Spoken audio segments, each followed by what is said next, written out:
What's up, Sooner fans? Welcome back to Sooner Surge. A little early preview of upcoming games for the Sooner women's softball program, and also we do listen to our viewers, and we've had a couple people ask questions about some upcoming recruits for the softball program. So we're going to dive into that a little bit as well. So let's start first with just what we got coming up for the Sooner softball program, and that's a big weekend for the football program with the red-white game coming up, the spring game. And because of that, and the Sooner women are going to be on the road this weekend for a 3-game tilt there in Waco, Texas against the Baylor Lady Bears. They'll be there for 3 games. They actually have a 5-game road trip coming up, Braden. It's 3 there in Waco. And then next Tuesday, actually they have a Tuesday, Wednesday back-to-back game with Wichita State on Tuesday. Yeah. There in Wichita, and then they play actually here in our grounds here, backyard in Tulsa on Wednesday. So if you're in the Tulsa area, check out that game Wednesday night, the 25th, I believe it is, or 26, yeah, 26 there at the University of Tulsa. So a 5-game road trip for the Sooners before they get back in action at home, Marita Hines Stadium against the Kansas Jayhawks, and then they head to Bedlam for a 3-game tilt, and then we're going to be in Big 12 championship mode after that. It will be here very quickly as we're coming on to the second half of the season. So let's start first with some recruiting. The Sooners have signed several girls moving in the verbal commitments and other commitments in the upcoming classes, 23, 24 classes. And Braden, let's start with you on maybe a 1 or 2 that stand out to you, some names. Cassidy Pickering is one of that's who I'm really excited about. Yeah, she infielder, outfielder? She's a utility player. Okay. She's from Humboldt, Texas. Okay. Yeah, she's a she's they say she's one of the best outfielders in the country. Nice. I know one other outfielder from this area, Braden, and I've actually seen this. I've actually seen her not on the softball field. I've seen her on the track for about the last 3-4 years, going against her, and she's from Coweta. It's Cheney Helton. She's an outfielder. Yeah. She's a great long jumper. She's qualified for state. She's going to probably make state in the long jump this year. She's a great 200-meter girl, sprinter. She's very athletic, very kind of tall, lanky, strong girl. And she is verbally committed to OU out of Coweta, Oklahoma. So that's a good get for Patty Gasso. You also have one of the ones that kind of, I would say, is maybe the top recruit coming in 2024 is the number 2 ranked player in the nation is Audrey Lowry, a pitcher. So right now you got Kirsten Deal, who's the lefty. They're the 2 freshmen there in Norman currently. This girl, Audrey Lowry, though, has this pitch called I was reading an article about her. It's called the Chize. It's a changeup rise pitch. She calls it, and she actually invented this herself, made it herself. It's called the Chize, but she also throws, I want to say 2 or 3 breaking balls, different ones. So everything I see about Audrey Lowry is very, very exciting coming in. Who else you got, Braden, as far as recruits? I got Maya Bland from Texas. Agario, Texas. Okay. She infielder? She's an outfielder. She's an outfielder too. Okay. Yes, sir.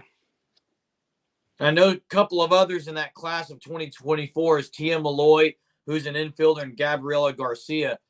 Those, along with Cheney Helton and Audrey Lowry, have kind of been some big ones that have been mentioned in the 2024 class. Well, Patty Gasso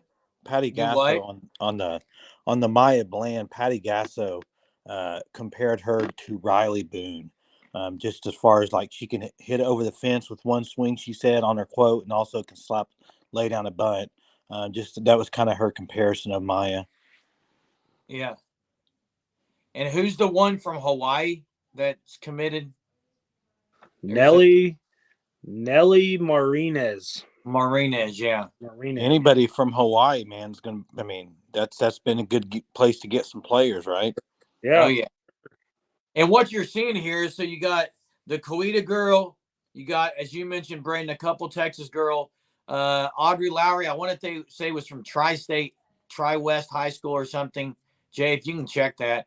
I think it's in Iowa, but it's Tri-State or Tri-West where Audrey Lowry has committed from. But again, Patty Gasso can pull from everywhere because of the success the program has had and the way she's able to really just shape young women to being great leaders on and off the diamond. And families want their kids to play for Patty Gasso. And you also got the Gasso connection underneath Patty with her son there. So it's just a family affair. And, you know, that bodes well for people. And actually, Nicole Auerbach on our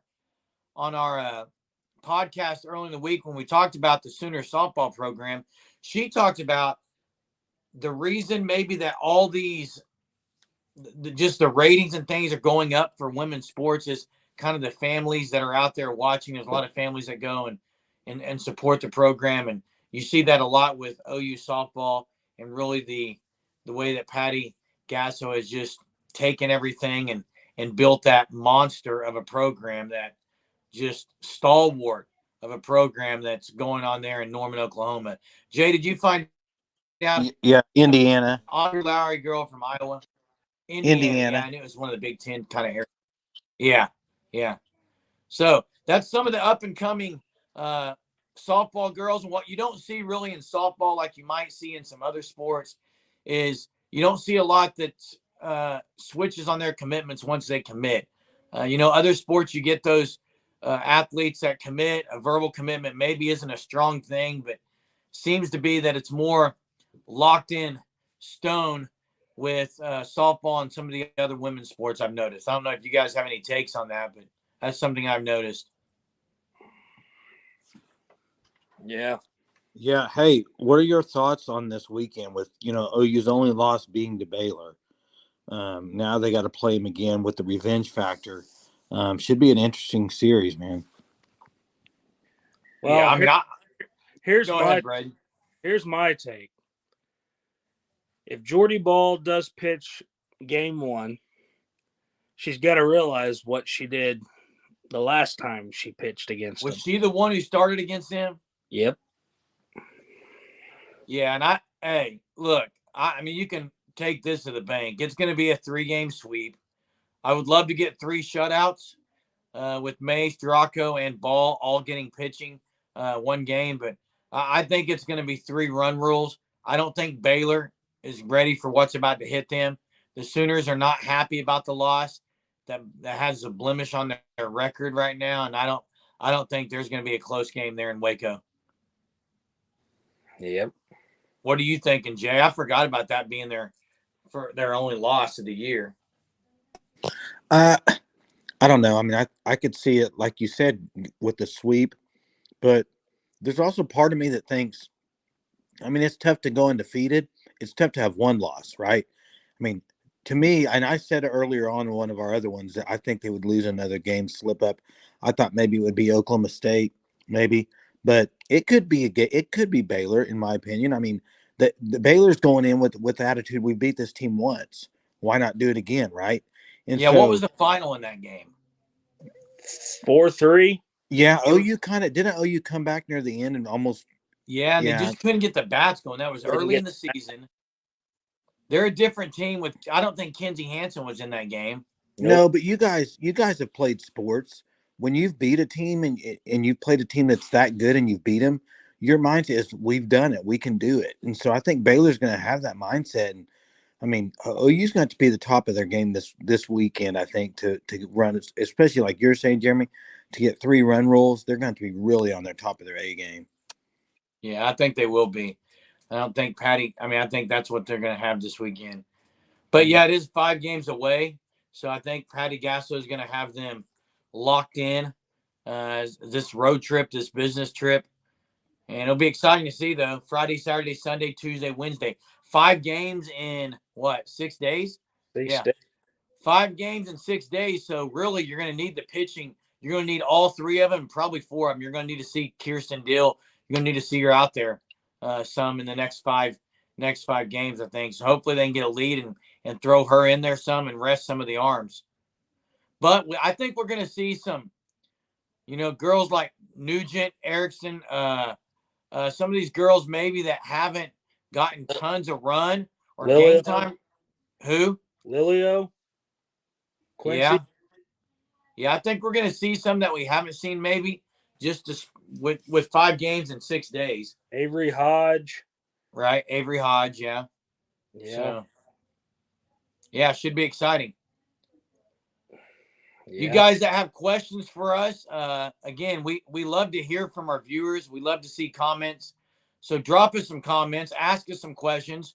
We don't know all the answers about the Sooner softball program, but we are willing to research and figure those out for our viewers and talk softball with you guys. And we've enjoyed all those that have viewed our previous podcasts and our Around the Bases, and we'll continue to provide that. And we'll probably even ramp up our articles as we get closer to the Big 12 Championship and College World Series. So check us out on Surge Sports Network, and thanks for joining us. And make sure you subscribe and like our YouTube channel. Boomer.